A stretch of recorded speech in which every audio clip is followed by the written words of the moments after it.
So hello students, welcome back to my channel. तो कैसे हैं आप लोग? उम्मीद है आप सब अच्छे से अपना पढ़ाई कर रहे होंगे और ठीक होंगे। तो चलिए आज हम करेंगे क्लास 8th का chapter number 15 some natural phenomena. अब उससे पहले ना हम आपको ये बताएंगे, यानी आप कमेंट्स में बता सकते हो अगर आपको ये पहले से पता है कि नेचुरल फिनोमिना क्या होता है। नेचुरल फिनोमिना का मतलब क्या है? ठीक है, तो देखिए नेचुरल फिनोमिना क्या होता है। जब प्राकृतिक रूप से, यानी प्रकृति नेचर से जब कोई भी, जैसे अर्थक्वेक हो गया या सुनामी, अचानक से कोई दुर्घटना होती है ना नेचर की साइड से, जब कोई हमें डिस्ट्रक्शन होता है तो उसे हम क्या बोलते हैं? नेचुरल फिनोमिना बोलते हैं। जैसे लाइटनिंग, अर्थिंग या फिर अर्थक्वेक आ गया, सुनामी, ये सब क्या है? कुछ नेचुरल फिनोमिना होते हैं, क्योंकि इनका जो जन्म होता है वो कहाँ से होता है? नेचर से होता है। ठीक है, अभी इसी टॉपिक पे हम बात करेंगे आज। अब इस चैप्टर में हम दो फिनोमिना के बारे में पढ़ेंगे। फर्स्ट जो है वो हमारे क्या है? अर्थक्वेक। एंड देन जो सेकंड हमारा है वो क्या है? लाइटनिंग। ठीक है, अब यहाँ पे मेरे पास कुछ इम्पोर्टेंट नोट्स है। ठीक है, तो जिससे कि है ना आपको ये पूरा कंप्लीट नहीं करना पड़ेगा चैप्टर, आपको मेन पॉइंट्स मैं यहाँ पे समझा दूँगी, जिससे आपको चैप्टर भी अच्छे से समझ आ सके। आई होप कि ये आपके रिवीजन में अच्छे से काम आएगा। ठीक है, तो हमारा यहाँ पे जो फर्स्ट लाइन है उसको हम सबसे पहले देखते हैं। तो देखिए, some objects can be charged by rubbing with other objects. अभी कुछ ऐसे ऑब्जेक्ट्स होते हैं जो क्या होते हैं, अगर हम उसे दूसरे ऑब्जेक्ट के साथ रगड़ते हैं या रब करते हैं तो वो चार्ज हो जाते हैं। ठीक है, अभी उसका एग्जांपल लेते हैं। जैसे एक बैलून है, अगर बैलून को हम क्या करते हैं, हमारे हेयर से क्या करते हैं? रगड़ते हैं, तो उसके ऊपर क्या आ जाते हैं? चार्जेस आ जाते हैं। जैसे ठीक है, तो वो क्या होता है, जैसे दूसरे बैलून से अट्रैक्ट होने लग जाता है। ठीक है, तो ऐसे ही अगर किसी और चीज़ को हम क्या करते हैं? रगड़ते हैं दो चीज़ों को आपस में, तो उनके ऊपर क्या आ जाता है? चार्ज आ जाता है। वो जो बॉडीज़ होती है वो चार्ज हो जाती है। अब हमारी जो सेकंड लाइन है वो क्या कहती है कि there are two kinds of charges. अब जो चार्जेस होते हैं वो हमारे वो दो टाइप के होते हैं। फर्स्ट होता है पॉजिटिव चार्ज। ठीक है, पॉजिटिव जो होते हैं, जो पॉजिटिव आयंस होते हैं, और हमारे सेकंड जो होता है वो होता है नेगेटिव आयंस। ठीक है, दो टाइप के हमारे चार्जेस होते हैं। अभी देखिए, हमने फ्रिक्शन फोर्स में भी कुछ इसी टाइप का पढ़ा था, जो हमने थर्ड लाइन में हम करेंगे कि like charges REPL and unlike charges attract each other. यानी हमारे जो चार्जेस होते हैं, जो लाइक चार्जेस होते हैं, मान लीजिए पॉजिटिव और पॉजिटिव, तो ये अगर दो चार्जेस है तो ये क्या करते हैं? एक दूसरे को रेपल करते हैं, दूर हटाने की कोशिश करते हैं। लेकिन दूसरी तरफ जो हमारे अपोजिट चार्जेस होते हैं, जैसे पॉजिटिव और नेगेटिव, ये दोनों क्या करते हैं? एक दूसरे को अट्रैक्ट करते हैं, एक दूसरे को अपनी तरफ खींचने की कोशिश करते हैं। ठीक है, अब नेक्स्ट जो है हमारी लाइन है वो क्या कह रही है? The electrical charges produce by rubbing are called static charge. अब हमने पढ़ा था कि जो रगड़ने से जो चार्ज हमारी बॉडी कोई होती है, ठीक है, कोई ऑब्जेक्ट हमारा चार्ज होता है, तो उसे हम क्या बोलते हैं? यहाँ पे स्टैटिक चार्ज बोलते हैं। तो आप बात रखिए कि जब दो बॉडीज़ को आपस में रगड़ा जाता है और उनके ऊपर इलेक्ट्रिक चार्ज आ जाता है, तो उस चार्ज को हम क्या बोलेंगे? स्टैटिक चार्ज बोलेंगे। ओके, अब हमारी नेक्स्ट लाइन हम देखेंगे, when charge move they constitute an electric current. यानी जब एक चार्ज बॉडी के ऊपर जो चार्ज आयन है वो दूसरी के ऊपर जब क्या होते हैं? मूव हो जाते हैं, तो उस प्रोसेस को हम क्या बोलते हैं? Electric current. यानी एक बॉडी से जो इलेक्ट्रिक करंट है वो दूसरी बॉडी पे क्या हो रहा है? मूव हो रहा है।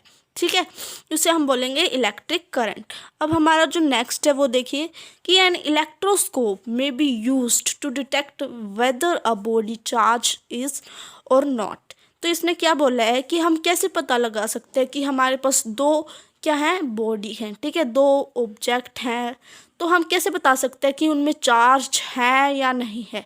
तो उसके लिए हम क्या बोलेंगे? एक जो हमारा डिवाइस होता है जिसे हम इलेक्ट्रोस्कोप बोलते हैं, हम इलेक्ट्रोस्कोप की हेल्प से किसी भी बॉडी की को ये देख सकते हैं, ये उससे पता लगा सकते हैं कि वो जो बॉडी है उसके ऊपर चार्ज है या नहीं है। ठीक है, अब नेक्स्ट जो लाइन है वो क्या है? The process of transfer of charge from a charged object to the earth is called earthing. यानी जो हमारी प्रोसेस होती है जिसमें हम चार्ज को कहाँ पे ट्रांसफ़र कर देते हैं, अर्थ के अंदर ट्रांसफ़र कर देते हैं, उसको हम क्या बोलते हैं, अर्थिंग बोलते हैं।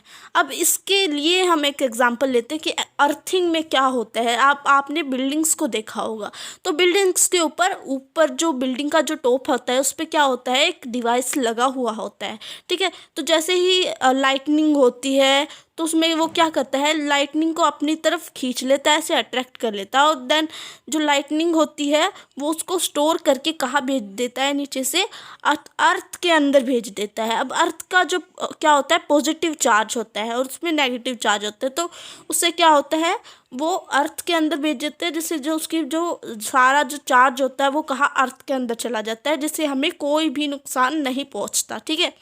तो यही बताया गया इसमें कि जो चार्ज बॉडी जो होती है उसके चार्ज को अर्थ के अंदर भेजने को हम यहाँ पे क्या बोलते हैं, अर्थिंग बोलते हैं, ठीक है। अभी नेक्स्ट लाइन हमारे पास दी हुई है, the process of electric discharge between clouds and earth और between different clouds causes lightning. अब हमें यहाँ पे लाइटनिंग के बारे में बताया गया है कि लाइटनिंग कैसे होती है। तो लाइटनिंग के दो प्रोसेस होते हैं। अब देखिए, हमने पढ़ा था कि जो लाइक चार्जेस हैं वो एक दूसरे को रेपल करते हैं और अनलाइक चार्जेस क्या करते हैं, अट्रैक्ट करते हैं। अभी ऐसा कुछ सिस्टम हमारा बादल के अंदर भी होता है, ठीक है। तो एक बादल पे मान लीजिए आप क्या है, नेगेटिव चार्जेस हैं, ठीक है, और दूसरे बादल पे हमारे क्या है, पॉजिटिव चार्जेस होते हैं। यानी वैसे तो जो हमारे क्लाउड्स होते हैं उसके अंदर पॉजिटिव और नेगेटिव दोनों टाइप के चार्जेस होते हैं। तो क्या करते हैं वो, जब बादल एक दूसरे के नज़दीक आते हैं, अपोजिट चार्जेस वाले जो बादल हैं वो एक दूसरे के पास आते हैं, एक दूसरे को अट्रैक्ट करते हैं, तो वो लाइटनिंग का क्या बनता है, कारण बनता है। उनके अट्रैक्ट होने से क्या होता है, लाइटनिंग होती है, ठीक है। इस कारण से हमारी लाइटनिंग होती है। अब जो ग्राउंड का क्या सिस्टम है इसमें भाई, अभी देखिए ग्राउंड का क्या सिस्टम है कि जो ग्राउंड होता है उसमें हमेशा पॉजिटिव चार्ज होता है। ग्राउंड पे ही क्यों गिरती है, बहुत बार क्या होता है ग्राउंड पे बिजली गिरती है। अब वो क्यों गिरती है, हमारे ग्राउंड में भी पॉजिटिव चार्ज होता है, लेकिन जो हमारी जो लाइटनिंग होती है उसके ऊपर क्या होता है, नेगेटिव चार्ज होता है, ठीक है। इसके अंदर जिसके कारण क्या होता है, पॉजिटिव चार्ज अर्थ का होने के कारण ये लाइट जो होती है, हमारी लाइटनिंग होती है, और अर्थ वो क्या करती है, उसको अट्रैक्ट करती है, जिस कारण से जो हमारी बिजली होती है वो कहाँ, अर्थ पे गिरती है, ठीक है।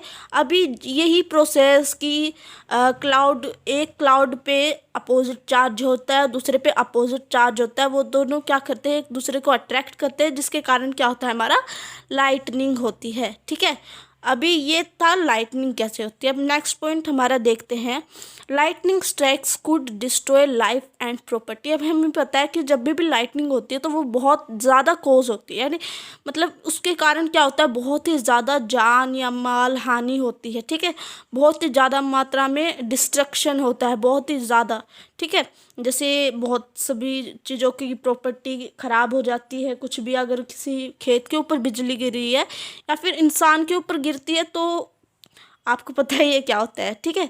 अभी नेक्स्ट लाइन पे चलते हैं। हमारा नेक्स्ट लाइन यहाँ पे क्या होता है, lightning conductors can protect building from the effect of lightning. अब मैंने जो आपको ऊपर एग्जाम्पल दिया था कि अर्थिंग में क्या होता है, अब यही बताया गया है कि लाइटनिंग में क्या होता है, लाइटनिंग बिल्डिंग्स के ऊपर ना गिरे उसके लिए हमारे पास क्या है कि बिल्डिंग्स के ऊपर एक कंडक्टर को लगाया जाता है, जो हमें क्या करता है, प्रोटेक्ट करता है लाइटनिंग से, क्योंकि वो सारा जो चार्ज होता है उसको कहाँ पहुँचा देता है, अर्थ के अंदर पहुँचा देता है, ठीक है।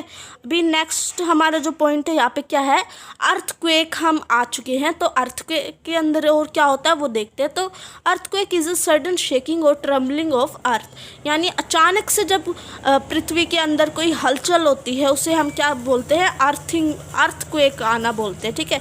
जैसे अचानक से पृथ्वी के अंदर कोई हलचल हो रही है तो उसके कारण क्या होता है, अर्थक्वेक आ जाता है। अब नेक्स्ट लाइन में बताया गया है कि क्या होता है, देखिए, earthquake is caused by disturbance deep inside the earth crust. Earthquake किसके कारण होता है, अर्थ के अंदर बहुत सारी प्लेट्स पाई जाती हैं, जिसके कारण जब वो एक दूसरे से क्या होती है, जैसे बहुत सारी अर्थ के अंदर प्लेट्स पाई जाती है, और जब वो क्या करती हैं, खिसकती है ना, तो उनके कारण क्या होते हैं, कुछ वेव्स उत्पन्न होती है, कुछ वेव्स इंक्रीज होती हैं, ठीक है, जिससे क्या होता है, अर्थक्वेक हो जाता है, बहुत ज़्यादा मात्रा में वाइब्रेशन होने लगता है, जो किसके कारण होता है, अर्थक्वेक का कारण बनता है वो लाने का, ठीक है। अब नेक्स्ट जो हमारी लाइन हो क्या है, it is not possible to predict the occurrence of an earthquake, ठीक है। अभी अर्थक्वेक से बचने के लिए हमारे पास अभी कोई भी ऐसा साधन उपलब्ध नहीं है कि हम ऐसे अर्थ के नीचे जो होने वाली हलचल को रोक सके, ऐसा कुछ भी हमारे पास अभी नहीं है, ठीक है। तो देखिए अब नेक्स्ट लाइन में हमारे पास दी हुई है, earthquakes tend to occur at the boundaries of earth plates. These boundaries are known as fault zones. अब जो earthquake हमारा जो आता है, जो धरती के नीचे से जो हलचल पैदा होती है, वो जो बाउंड्रीज होती हैं, जो अर्थ के अंदर जो प्लेट्स होती हैं, इनकी बाउंड्री के टकराने से क्या होती है, हलचल पैदा होती है, ये खिसक जाती हैं, और इन बाउंड्रीज को टकराने से जिन जिन प्लेट्स में क्या हो रही है, हलचल हो रही है ना, उनको हम क्या बोलते हैं, फोल्ट जोन्स बोलते हैं, ठीक है। अब नेक्स्ट देखते हैं, नेक्स्ट लाइन में हमारे पास है, destructive energy of an earthquake is measured on Richter scale. The earthquake is measuring 7 और more on Richter scale can cause severe damage to life and property. अब क्या होता है कि अर्थक्वेक हमें कैसे पता चलता है कि कितने स्पीड में अर्थक्वेक आ रहा है, ऐसे पहले से जब अर्थक्वेक आता है तो हमें पहले से पता चल जाता है, क्योंकि टीवी वगैरह पे हमें दिखाया गया, तो वो कैसे पता लगाते हैं, तो उसके लिए क्या कारण है हमारा, ये देखिए. तो देखिए जो हमारा अर्थक्वेक होता है वो रेक्टर स्केल से हम माप सकते हैं. तो अर्थक्वेक जब 7 उसकी जो मेजरिंग होती है वो 7 गुना या 7 से ज़्यादा होती है रेक्टर स्केल पे, तो उसके कारण क्या होता है, उससे हमें समझ आ जाता है कि जो अर्थक्वेक आने वाला है वो बहुत ही ज़्यादा स्ट्रोंग होगा, उससे हमें बहुत ही ज़्यादा डैमेज होंगे, या फिर बहुत ही ज़्यादा लाइफ और प्रॉपर्टीज़ हमारे खतरे में है, ठीक है. तो रेक्टर स्केल से हम अर्थक्वेक को माप सकते हैं. अब दूसरा जो है हमारा वो क्या है, we should take necessary precaution to protect ourself from earthquake. यानी अर्थक्वेक से बचने के लिए हमें बहुत ही ज़्यादा क्या करने चाहिए, बहुत सारे प्रिकॉशंस लेने चाहिए. मान लीजिए आप घर के अंदर हैं और अचानक से अर्थक्वेक आ जाता है, तो आपको क्या टेबल या किसी चीज़ के नीचे छुप जाना चाहिए. जैसे टेबल है आपके साइड में, तो आपको टेबल के नीचे छुप जाना चाहिए और उसको कस के पकड़ लेना चाहिए, या फिर आपको अपने हेड को प्रोटेक्ट रखना चाहिए, अपने सिर के ऊपर कुछ सेफ्टी वाला चीज़ पहन लेनी चाहिए, ठीक है. अभी अगर आप लोग बाहर हैं, जैसे कि ग्राउंड पे हैं, रोड पे चल रहे हैं, तो ध्यान रखिएगा कि जब भी अर्थक्वेक आता है तो आपको किसी भी पेड़ के साइड में खड़ा नहीं होना चाहिए. ट्रैफिक सिग्नल्स या जो व्हीकल्स होते हैं उनसे दूर रहना चाहिए, ठीक है. अभी नेक्स्ट है हमारा, जो हमने पढ़ा था कि अर्थक्वेक हम किससे माप सकते हैं, रेक्टर स्केल से. तो उसके बारे में हमें बताया गया है कि ये क्या होता है, algorithmic scale ranging from 1 to 10 from indicating the intensity of earthquake. अभी ये क्या होता है, एक टाइप का स्केल होता है जिसके ऊपर 1 2 ऐसे 10 तक पूरे सेंटीमीटर में ऐसे कुछ नंबर्स लिखे होते हैं. तो जिससे क्या होता है, अर्थक्वेक की इंटेंसिटी हम माप सकते हैं कि वो कितना है, 7 है या 7 से ज़्यादा है, ठीक है. अभी सेस्मिक वेव्स क्या होती हैं, नेक्स्ट हम देखते हैं. The energy released at the focus of an earthquake propagates outwardly. अभी हमारे पास क्या है कि जो एनर्जी जो रिलीज्ड होती है जब अर्थक्वेक आता है, तो अर्थक्वेक यानी वो वाइब्रेशन के साथ उत्पन्न होता है, वाइब्रेशन से प्रोड्यूस होता है. तो जो अर्थक्वेक आता है उससे जो एनर्जी जो हमारी रिलीज होती है, ठीक है, उसको हम क्या बोलते हैं, सेस्मिक वेव्स बोलते हैं, ठीक है.